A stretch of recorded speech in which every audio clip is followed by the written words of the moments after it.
bon, ben moi je connais très très bien Monsieur Binon, c'est un copain. Lui, il milite pour la tranquillité de ses riverains. Il y a bien sûr une autorisation de naviguer qui est délivrée par la région wallonne.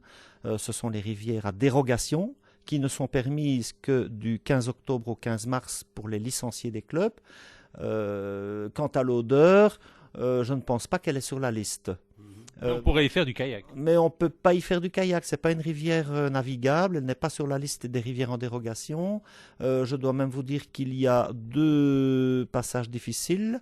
Le barrage de la Platinerie et le barrage Renson, qui, lorsqu'il y a beaucoup d'eau, peuvent être extrêmement dangereux à cause des rappels. Le rappel est le plus grand des dangers pour le kayakiste.